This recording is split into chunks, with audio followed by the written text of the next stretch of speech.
में समाजवादी पार्टी के वरिष्ठ नेता डॉक्टर एसटी हसन द्वारा कांवड़ यात्रियों की तुलना आतंकवादियों से किए जाने पर देश भर में तीखी प्रतिक्रिया देखने को मिल रही है। विशेष करके सनातन धर्म से जुड़े साधु संतों ने इस बयान को अत्यंत दुर्भाग्यपूर्ण और अपमानजनक बताया है। अयोध्या स्थित हनुमान गढ़ी के प्रमुख संत राजू दास ने एक वीडियो जारी कर एसटी हसन के बयान की कड़ी निंदा की और इसे सुनियोजित धार्मिक अपमान की साजिश करार दिया।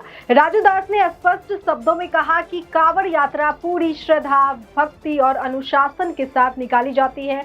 इसमें लाखों की संख्या में श्रद्धालु शामिल होते हैं जो जलाभिषेक के लिए गंगा जल लेकर अपने गंतव्य तक पैदल यात्रा करते हैं। उन्होंने कहा कि ऐसे भक्तों की तुलना उन आतंकवादियों से करना जिन्होंने देश की सुरक्षा को चुनौती दी है, न केवल अनुचित है बल्कि ये एक समूची संस्कृति और श्रद्धा का अपमान है।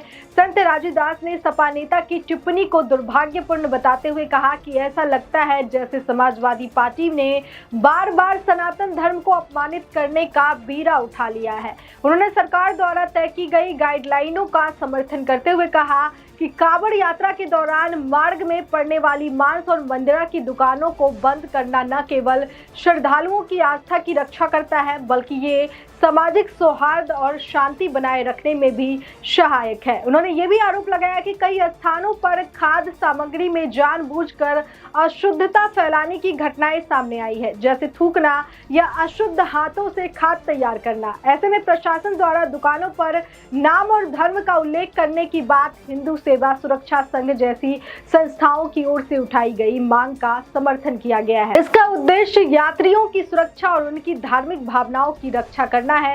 राजू दास ने विपक्ष पर तीखा तंज कसते हुए सवाल किया कि क्या विपक्ष वास्तव में कांवड़ियों को मांस खिलाना और शराब पिलाना चाहता है? ये सोच कहीं न कहीं देश की मूल संस्कृति, पहचान और श्रद्धालुओं की भावनाओं पर चोट करने जैसा है। उनका कहना है कि विपक्ष को राजनीति के लिए धार्मिक आस्थाओं को निशाना नहीं बनाना चाहिए। एसटी हसन का बयान न केवल कांवड़ यात्रा जैसी पवित्र परंपरा का अपमान करता है बल्कि इससे समाज में वैमनस्य फैलाने की भी आशंका है। ऐसे समय में जब लाखों श्रद्धालु कांवड़ यात्रा में सम्मिलित होते हैं, राजनीतिक नेताओं को चाहिए कि वे संयमित और जिम्मेदार भाषा का प्रयोग करें। संत समाज का विरोध इस बात की चेतावनी है कि सनातन धर्म की आस्था से जुड़े मामले में असंवेदनशील बयानबाजी देश में धार्मिक सौहार्द को चोट पहुंचा सकती है। आवश्यकता है कि सभी राजनीतिक दल और समाज के वर्ग इस प्रकार के विवादास्पद बयानों से बचें और एक दूसरे की आस्थाओं का